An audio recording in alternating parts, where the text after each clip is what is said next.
আমি একটা ইনকা স্বামী চাই যে হামাক আর আমার ভাতারক একসাথে দেখশুন করবি, ইনকা ধরনের একটা সংসার চাচ্ছি আমি। আচ্ছা, আপনি বললেন যে আপনাকে এবং আপনার হাজবেন্ডকে দেখভাল করবে। আসলে আপনার দেখভাল করার জন্য আপনার হাজবেন্ড আছে, তারপর আপনার হাজবেন্ডকে এবং আপনাকে দেখভাল করবে, এটার মানে কি বোঝাতে চাচ্ছেন একটু খুলে বলতেন। আসলে কি আমার ভাতার হচ্ছে যে এই পঙ্গু, মানে হাত পা ভাঙ্গি পড়ে রয়েছে, এখন হচ্ছে যে আমার মানে খাওয়া দাওয়ার খুব কষ্ট, কাজ কামের খুব কষ্ট। তো সেই জন্য আমি করছি কি যে আমি একটা বিয়ে করবো, তাই হচ্ছে যে আমাকে কাম করে খিলাবি আর আমার স্বামীকে দেখশন করবি, আমাকেও করবি, আর তার বিনিময়ে আমি তো একটু। আচ্ছা আচ্ছা, বুঝতে পারছি। এখন হচ্ছে এই যে আপনি যে বিয়ে করতে চাচ্ছেন, আপনার হাজবেন্ডের কাছ থেকে অনুমতি নিছেন? হ্যাঁ, আমার স্বামীর কাছ থেকে নিছি অনুমতি। আপনার স্বামীর কাছ থেকে নিছেন? আচ্ছা, আপনার হাজবেন্ডের যে বললেন যে হাত পা ভেঙে গেছে, অসুস্থ অবস্থায় আছে, আসলে তার এই হাত পা কিভাবে ভাঙছে? আসলে আমার স্বামী হচ্ছে অ্যাক্সিডেন্ট হয়েছিল, হয়ে ওই যে মাজার মধ্যে আঘাত পাইছে, আর হচ্ছে যে দুই হাঁটুর মধ্যে আঘাত পাইছে, মানে একবারে চলাফেরা করা পারে না, মানে একবারে এখন সমস্যা। এখন হচ্ছে যে আমাকে সংসার সিংকে কেউ নাই যে আমাকে হচ্ছে সংসারটা একটু দেখভাল করবি। এই জন্য আমি চাচ্ছি যে একটা ভালো মনের মানুষ যে আমাকেও দেখবি, আমার স্বামীকেও দেখবি। আচ্ছা, এই যে আপনি বললেন যে আপনার স্বামীকে দেখবে, আপনাকে দেখবে, তো আমাদের দেশে তো আইন আছে বা নিয়ম আছে যে একসাথে দুই স্বামীর সংসার একটা মেয়ে করতে পারে না। তো আপনি কিভাবে করবেন এটা? আসলে একই সাথে দুইটা স্বামীর সংসার কিভাবে করবেন? আসলে ভাই কিছু কিছু ক্ষেত্রে কিন্তু এরকম করাই লাগে, কিন্তু আমি তো একলা করিচ্ছি না, আমার তো স্বামীর অনুমতি নিছি। কারণ আমার স্বামীর যদি বাপ মা থাকতো বা কেউ থাকতো, আমার যদি আত্মীয় স্বজন থাকতো, তাইলে মনে করা আমাকে কেন দেখশন করতো, কিন্তু আমাকে তো কেউ নাই, মানে এই জন্যই বিয়েটা করবার চাচ্ছি। এই জন্য বিয়ে করতে চাচ্ছেন?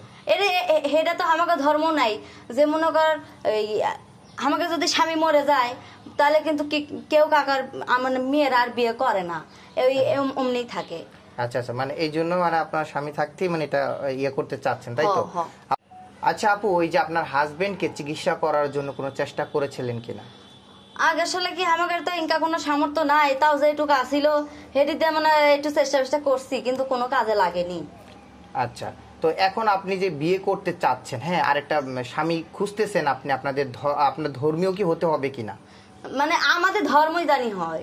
আপনাদের ধর্মই যেন হয়? আচ্ছা, আপনাদের ধর্মটা কি? আমাদের ধর্ম হচ্ছে হিন্দু ধর্ম। হ্যাঁ, হিন্দু ধর্ম, শরীরে মানে সনাতন ধর্ম। হ্যাঁ, সনাতন ধর্ম। আচ্ছা আচ্ছা আপু, আমার আরেকটা বিষয় হচ্ছে আপনার হচ্ছে কি ধরনের ছেলে চাচ্ছেন, কিরকম ধরনের, ফর্সা কালো বা কিরকম ধরনের ছেলে চাচ্ছেন? আসলে ভাই আমি তো বিপদে রয়েছি, তাই না?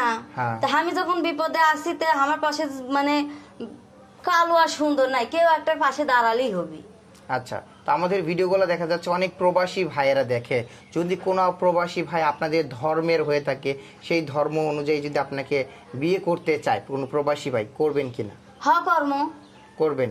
হ্যাঁ। আচ্ছা, যদি কোনো প্রবাসী ভাই দেখা যাচ্ছে, অনেক সময় দেখা যাচ্ছে কিছু সব প্রবাসীরা কিন্তু খারাপ না, কিছু প্রবাসীরা আছে খারাপ, ফোন দিয়ে আপনাকে অযথা বিরক্ত করবে, অযথা ভিডিও কলে বলবে এটা দেখাও ওইটা দেখাও, যদি এরকম কেউ ডিমান্ড করে তাহলে তোমাকে বিয়ে করবো, এই করবো সে করবো, তাহলে কি আপনি করবেন কিনা? না, এটা তো আমি করুম না, কারণ আমাকে যাতে এগুলা নাই যে হচ্ছে স্বামী ঘরের থেকে কারোর সাথে কথাবার্তা কমু বা হচ্ছে যে ভিডিও কলে এটাই তো আলাদাই থাকলো, আমি এটা কথা করবাম না। আর যদি আমাকে কেউ বিয়েই করে, যদি আমার পাশে দাঁড়াবে চায়, তাহলে ভাই আপনারা একটু দেখে নেন আপনাকে দ্বারাই কি হয়। আচ্ছা আচ্ছা, এই যে আপনি এখন আপনার সাথে যদি কেউ যোগাযোগ করতে চায় তাহলে কিভাবে যোগাযোগ করবে একটু বলেন? যোগাযোগটা ভাই আপনাকে ধারাই করা লাগবে, কারণ আমার তো ফোন টোন নাই, কারণ সমস্যা। আচ্ছা, তাহলে আমাদের মাধ্যমে যদি ওনাকে কেউ মানে পেতে চান তাহলে অবশ্যই আমাদের পেজে নক দিবেন এবং হচ্ছে ভিডিওটা শেয়ার করে রাখবেন।